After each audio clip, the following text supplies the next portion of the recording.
Welcome to another web presentation. My name is Rodney Cook and I am the Special Education Compliance Consultant for the eastern portion of Missouri, which includes many counties in the metro of St. Louis. Today we are going to discuss what is the format of a post-secondary transition planning goal.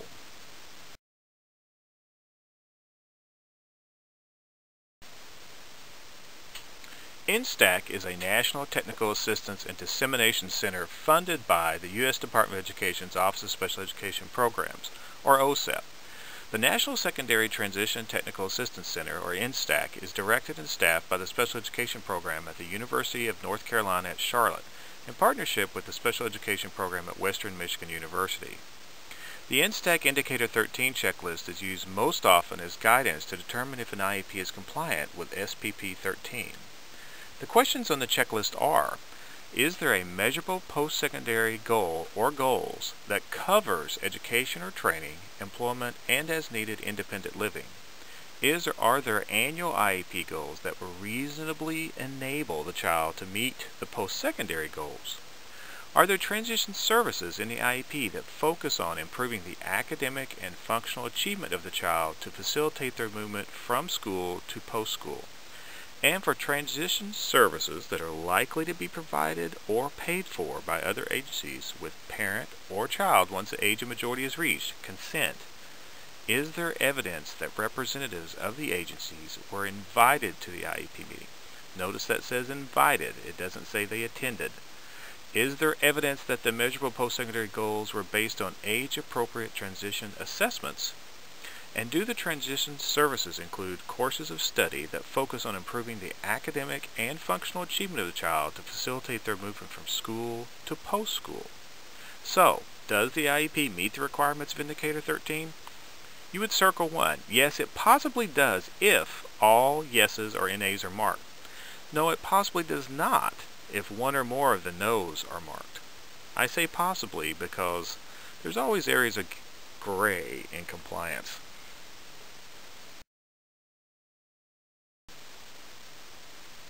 From the RPDC Region 8 data, which is St. Charles County, St. Louis County, St. Louis City, and Jefferson County combined, SPP Indicator 13 was not met in 2011-2012, as the cumulative average was almost 83%.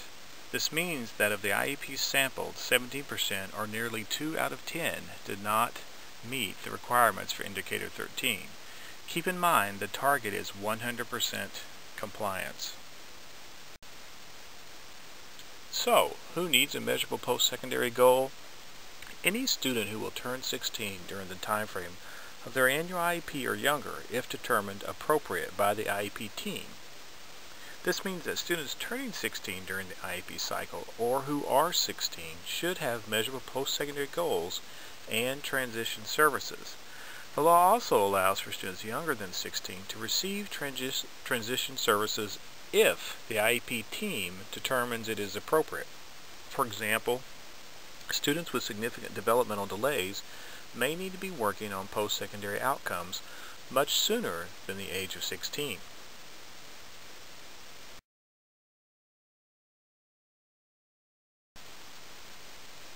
So, what is the process for the development of a transition IEP?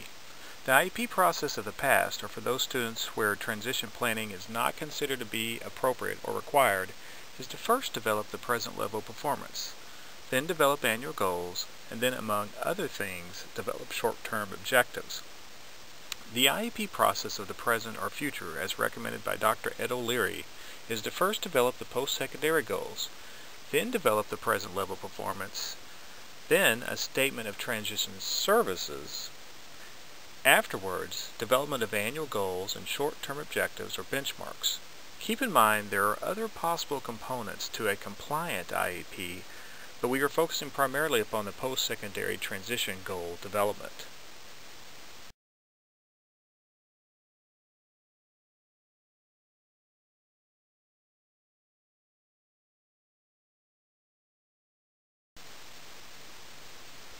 Dr. Ed O'Leary recommends the following process for development of post-secondary transition goals and services. Beginning with Step 1, developing measurable post-secondary goals based on age-appropriate transition assessments would then later inform the development of transition services in areas of training, education, employment, and independent living. Step 2, within the context of the student's post-secondary transition goals, development of the present level. Step 3, development of a coordinated set of transition services required to meet the student's post-secondary goals and other services required based upon present level of academic and functional performance. The transition services include, among other things, a course of study, specialized instruction, related services, community experiences, and services to meet employment and other post-school adult living objectives. Step 4, based upon the services summary and the present level, the development of measurable annual goals. What is a measurable post-secondary goal?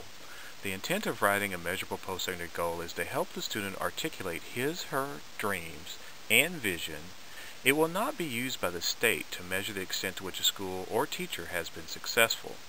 The student's vision, thus his/her measurable post-secondary goal, may change several times throughout his or her high school career, and that is okay.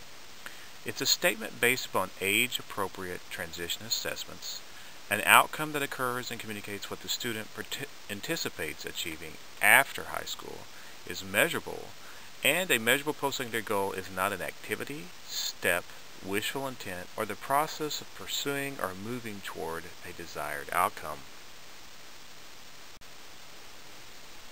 These are some points to consider when writing post-secondary goals. Compliance requires that there be post-secondary goals for employment, education, or training, and if appropriate, independent living. Educators should consider using the transition assessment results to help the child, for example, write a post-secondary goal for employment. Consider what the child's employment goal is when deciding whether the child should have a post-secondary goal for education or training. A student who wants to be a truck driver will probably need post-secondary training. A student who wants to be a teacher will need post-secondary education.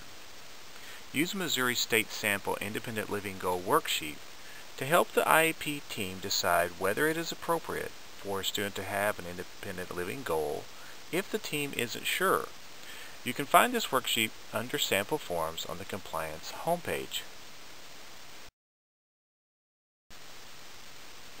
One of the important aspects of writing post-secondary transition goals is that it has to be post-secondary. Make sure that the action in the goal is going to happen after the child leaves high school. A suggested format would look something like this. After high school, comma, the student will, and then insert the target behavior related to either education, training, employment, or independent living.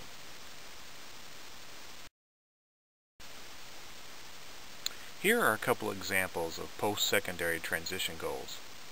Employment example. After graduation, I, Rodney, will work at Family Dollar as a cashier. A training example. After graduation, I, Rodney, will attend Job Corps to receive certification in retail sales. So, to wrap up this web presentation, begin the IEP with transition planning, including a discussion of measurable post-secondary transition goals based on transition assessments. Post-secondary transition goals should occur after high school and be something the student will do. I appreciate you spending your valuable time with me today. I know that you had other options for video viewing, such as Failblog, but I hope you will join me again in the future. If you need further feedback, don't hesitate to contact me, Rodney Cook, Special Education Compliance Consultant, rcook@csd.org, 314-692-1239. Thank you and have a great day.